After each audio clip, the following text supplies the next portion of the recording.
I'm up here at the moment at my house in Hokkaido, Japan, trying out some snowboarding, which I've never done before. But today I wanted to talk to you about the myth of the alpha male. If you spend any time in certain corners of the internet, you'll encounter a persistent idea that men fall into two categories, alpha and beta. Alphas dominate, attract women effortlessly, and sit at the top of a rigid social hierarchy. Betas are everyone else. The message to young men is clear: become an alpha or accept a life of resignation and irrelevance. There's just one problem. The whole concept is built on a misunderstanding. The term alpha entered popular culture through wolf research conducted in the 1940s by Rudolf Schenkel and later popularized by biologist L. David Mesh in his 1970 book, The Wolf: Ecology and Behavior of Endangered Species. Mesh described a pack hierarchy in which an alpha male and alpha female dominated subordinate wolves through aggression and force. There was just one problem. The research was based on wolves in captivity. Unrelated wolves thrown together in an artificial enclosure. It was a prison yard, but not a natural pack. Mesh spent the following decades studying wolves in the wild and discovered something very different. Natural wolf packs are family units, a breeding pair and their offspring. The alpha isn't the toughest wolf who fought his way to the top. He's just the dad.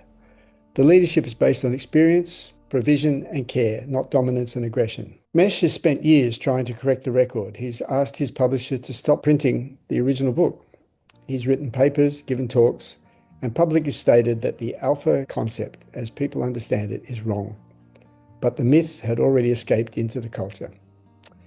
And it found a very receptive audience among men looking for a framework to explain their struggles with women and status. Now, why does it appeal?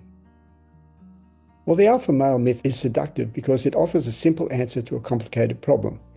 If you're struggling socially and romantically, being told there's a hierarchy and that you can climb it by becoming more dominant, more aggressive, more alpha, feels like a roadmap.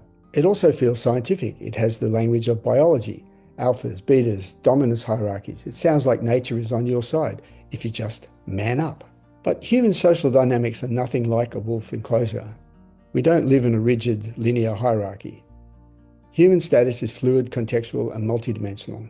The guy who dominates a boardroom might be invisible at a party. The quiet guy in the corner might be the one everyone trusts and gravitates towards over time. Research in evolutionary psychology and anthropology consistently shows that in small-scale human societies, the environments in which our brains evolve, the most successful men were not the most aggressive or domineering.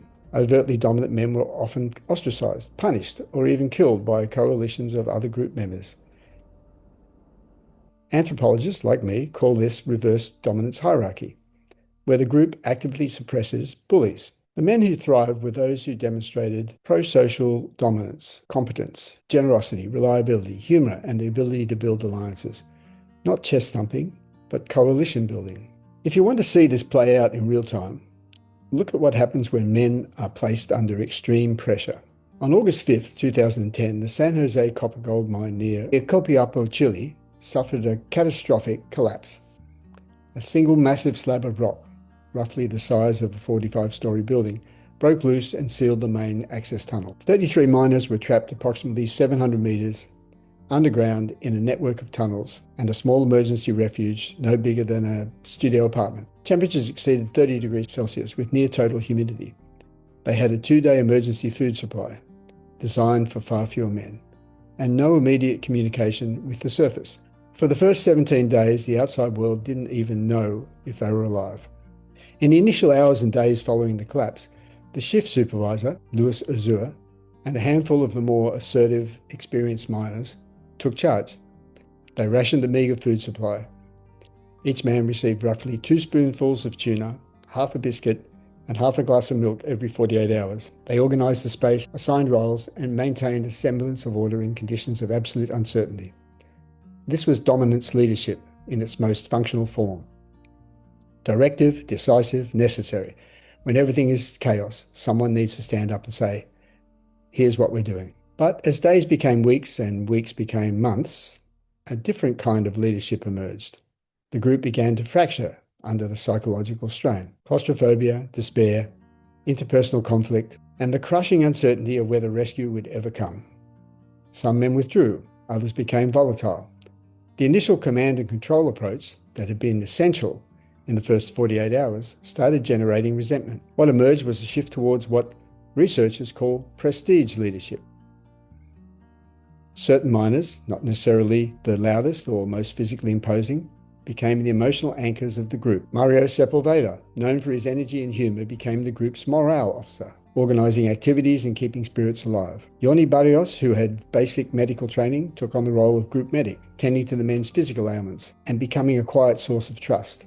Jose Henriquez, a devout man, had voluntary prayer sessions that gave many of the miners a sense of meaning and routine. These men didn't seize power. The group gave it to them, organically, because they provided what was actually needed: calm, care, connection, and consistency. Luis Lazua, the shift supervisor, adapted too. Rather than ruling by authority alone, he began distributing decision-making, holding votes on key issues and making sure every man felt he had a voice. The leadership structure evolved from top-down command into something closer to a collaborative council. When the miners were finally rescued on October 13, 2010, after 69 days underground, psychologists and researchers who studied the group noted that the survival was not primarily a feat of physical toughness. It was a feat of social cohesion. The men who held the group together weren't the ones who postured or dominated. They were the ones who listened, adapted, served, and sustained trust over time. The dominance leader gets you through the first 2 days.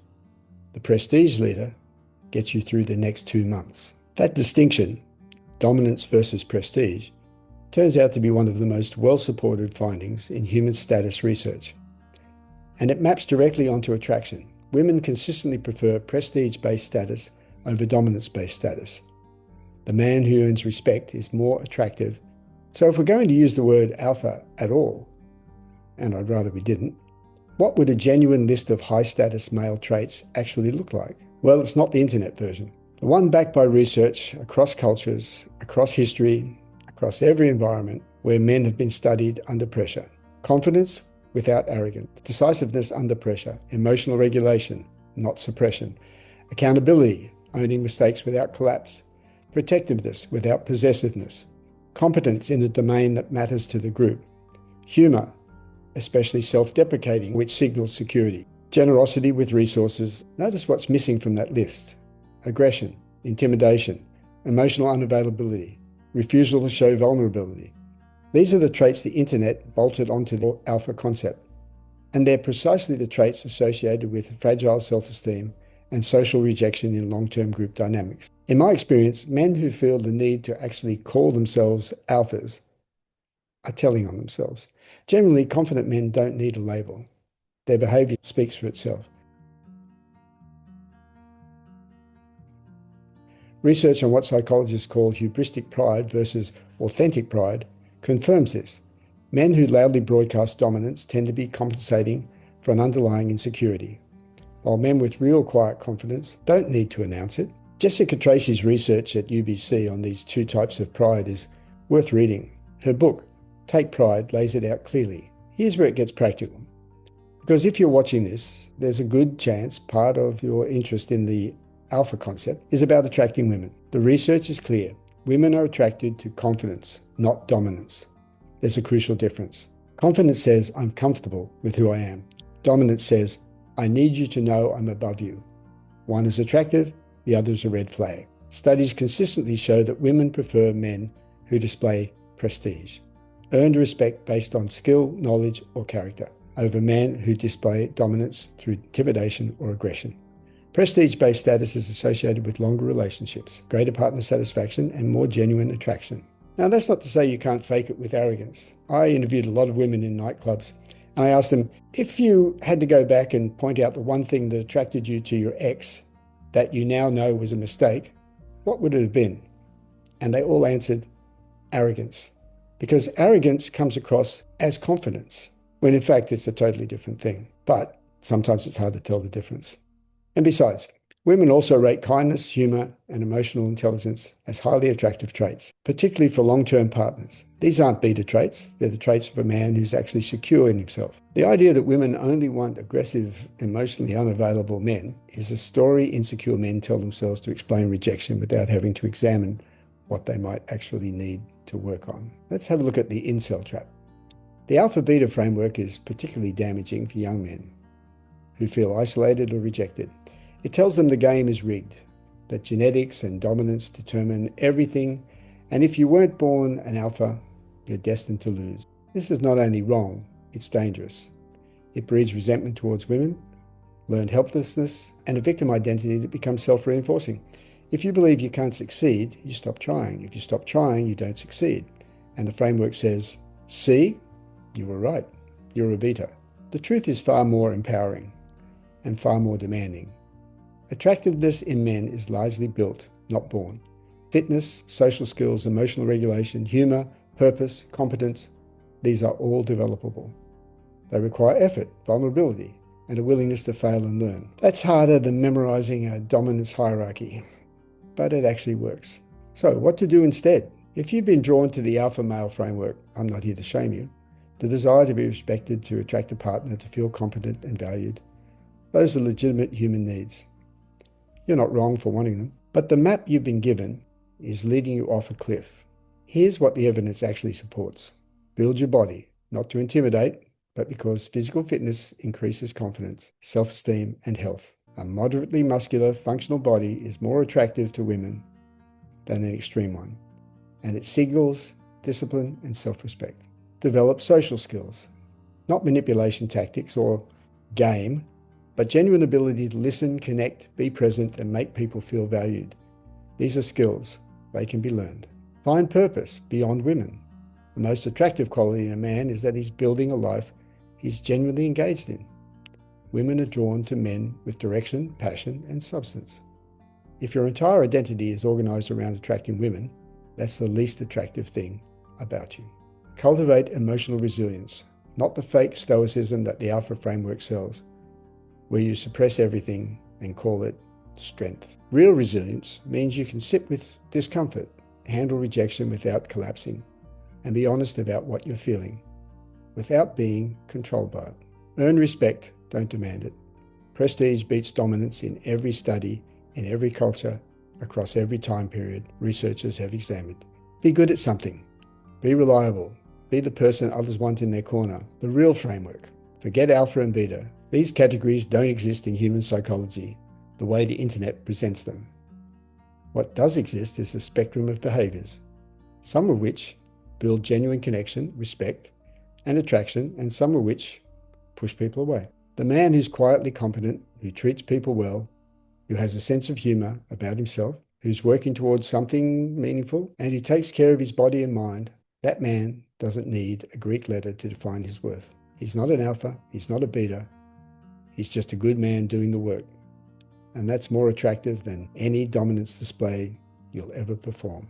Anyone running around saying that they are an alpha is probably correct if your definition of an alpha male is a domineering asshole. A true alpha male, if we use the definition of being competent, generous, reliable, humorous, and has the ability to build alliances, will never be heard to saying, I'm an alpha male.